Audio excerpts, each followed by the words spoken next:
നേരത്തെ ഈ മരത്തടി ലോറിയിൽ ഉണ്ടായിരുന്നതാണെന്ന് ട്രക്ക് ഉടമ മനാഫ് സ്ഥിരീകരിച്ചിരുന്നു. ഇപ്പോൾ മനാഫ് തന്നെ കൂടെ ചേരുന്നുണ്ട്. നേരത്തെ കണ്ടെത്തിയിരുന്ന മരത്തടി ട്രക്കിൽ ഉണ്ടായിരുന്നതാണെന്ന് സ്ഥിരീകരിച്ചു. അതിനുശേഷം വളരെ പ്രധാനപ്പെട്ട വിവരങ്ങൾ വന്നു. ട്രക്കിന്റെ ഭാഗങ്ങൾ ഉണ്ട്, ടയർ ഉണ്ട് എന്ന വിവരമാണ് ഈശ്വർ മാൽപ്പെ നൽകിയിരിക്കുന്നത്. കൂടുതൽ കാര്യങ്ങൾ സംസാരിച്ചിട്ടുണ്ടോ? സംസാരിച്ചതാണ്. ട്രക്ക് തലകീഴായിട്ട് ഒരു ട്രക്ക് അവിടെ കിടക്കുന്നുണ്ട്. അത് മാറി അവിടുന്ന് ഒരു 20-25 മീറ്റർ ദൂരം മാറിയിട്ട് വേറൊരു വാഹനം കൂടി ഉണ്ട്, അതിന്റെ ഭാഗം കൂടി ഉണ്ട്. അത് ഏത് വാഹനമാണ് എന്ന് പറഞ്ഞിരുന്നു? ഇല്ല, ചെറിയ വാഹനമാണെന്നാണ് പറയുന്നത്. അത് ലോറി അല്ല എന്നുള്ളതാണ് മൂപ്പരൊരു. അത് എടുത്തു കഴിഞ്ഞാൽ അതിന് ആധികാരികമായിട്ട് ഒരു ഇത് പറയാൻ കഴിയുള്ളൂ. ഇപ്പം മീറ്റിംഗ് നടക്കുന്നുണ്ട്. ഈശ്വർ മാൽപ്പനെ അങ്ങോട്ട് കൂട്ടിക്കൊണ്ടിരിക്കണ്. ഈ ഡ്രഡ്ജറിനകത്താണോ യോഗം നടക്കുന്നത്? അത് അതിൻ്റെ ഉള്ളിൽ ഒരു യോഗം നടക്കുന്നുണ്ട്. MLA ഉണ്ട് അതിൻ്റെ ഉള്ളിൽ. ഇനി എന്തൊക്കെയാണ് അതിൻ്റെ ഉള്ളിൽ അതിൽ തീരുമാനങ്ങൾ എന്നുള്ളത്. അതായത് നമ്മളിത് നിഷ്പക്ഷമായിട്ട് ഇതിൽ തിരയാണെന്നുണ്ടെങ്കിൽ ഇവിടെ നിന്ന് പലതും കണ്ടെത്താൻ കഴിയും. സുതാര്യത വരുത്താൻ വേണ്ടിയിട്ടാണ് നമ്മൾ കേരള ഗവൺമെൻറ്റിനോട് പ്രത്യേകം പറഞ്ഞത് ഒരു നോയിൽഡ് ഓഫീസറെ നിയമിക്കണം എന്നുള്ളത്.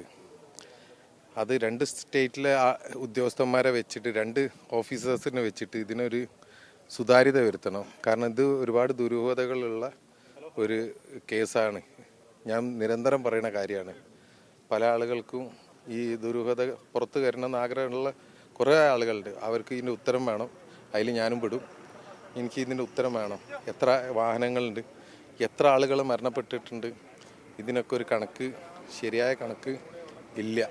ആദ്യം പറഞ്ഞത് അർജുൻ്റെ വാഹനം മാത്രമാണ് കണ്ടെത്താനുള്ളത് എന്നാണ്. പക്ഷെ ഇന്നിപ്പോൾ പറയുന്നത് അല്പസമയം മുമ്പ് ഒരു ചെറിയ വാഹനത്തിന്റെ ഭാഗം കൂടി കണ്ടെത്താൻ കഴിഞ്ഞു എന്ന്. അങ്ങനെ അതെ, വാഹനങ്ങൾ എത്രയായി, അല്ലാതെ ഇത്ര ദിവസത്തിൻ്റെ ഇടയിൽ എത്ര വാഹനത്തിൻ്റെ മെയിൻ ഭാഗങ്ങൾ കിട്ടിയിട്ടുണ്ട്. ഈ ഭാഗങ്ങളൊക്കെ കിട്ടിയതിന് ശേഷം ഇപ്പം പ്രധാനപ്പെട്ട ഭാഗങ്ങൾ 2 ഇതായി. ഈശ്വർ മൽപ്പനെ ഇറങ്ങാൻ അനുവദിക്കുന്നില്ല. ഈശ്വർ മൽപ്പെ സ്വന്തം ഇഷ്ടപ്രകാരം ഇന്ന് രാവിലെ എൻ്റെ ജ്യേഷ്ഠനും ഈശ്വർ മൽപ്പയും കൂടി 6 മണിക്ക് വന്നിട്ട് ഈ വെള്ളത്തിൽ ഇറങ്ങിക്കുക. ഇവർ 10 മണിയാവും വരാൻ. 10 മണി 12 മണിയാവും ഉദ്യോഗസ്ഥന്മാർ വരാൻ. അതിന് മുമ്പേ ഇറങ്ങിയിട്ടാണ് ഇപ്പോൾ ഈ കാര്യങ്ങളൊക്കെ ചെയ്തു വെച്ചത്. ഇവർക്ക് നിഷ്പക്ഷമായിട്ടൊരു നല്ലൊരു സ്വതന്ത്രമായിട്ടൊരു അന്വേഷണത്തിനുള്ള ഒരു അവസരം കൊടുത്തു കഴിഞ്ഞാൽ ഇതിലുള്ള എല്ലാ രഹസ്യങ്ങളും ചുരുളഴിഞ്ഞു കഴിഞ്ഞാൽ ബാക്കി ഇതിന് ഒരു എന്താ പറഞ്ഞു കഴിഞ്ഞാൽ ഉന്നതതല അന്വേഷണം തന്നെ വേണം ഈ വിഷയത്തിൽ. എന്താണ് സത്യത്തിൽ അന്ന് ഇവിടെ നടന്നതെന്നുള്ളത്, ജൂലൈ 16 ഇവിടെ എന്താ നടന്നതെന്നുള്ളത് ഇന്നെപ്പോലെ എല്ലാവർക്കും അറിയേണ്ട ആവശ്യമുണ്ട്. അത് പുറത്തു കൊണ്ടുവരാൻ കേരള ഗവൺമെൻറ്റും ശ്രമിക്കണം. ഇപ്പോൾ ഒരു വ്യക്തതയില്ല. ഇതന്നെ ഇത്രയൊക്കെ തന്നെ കേരളത്തിലെ നേതാക്കന്മാരുടെ ഇടപെടൽ കാരണമാണ് നടന്നത്. ഇനി ഞങ്ങൾക്ക് വേണ്ടത് എന്താ പറഞ്ഞു കഴിഞ്ഞാൽ ഈശ്വർ മൽപ്പെ ഡൈവ് ചെയ്യുന്നതിൻ്റെ കൂട്ടത്തിലേക്ക് മറ്റുള്ള നമ്മളെ സംഘാംഗങ്ങൾക്ക് ഇവിടെ അനുമതി കൊടുക്കണില്ല.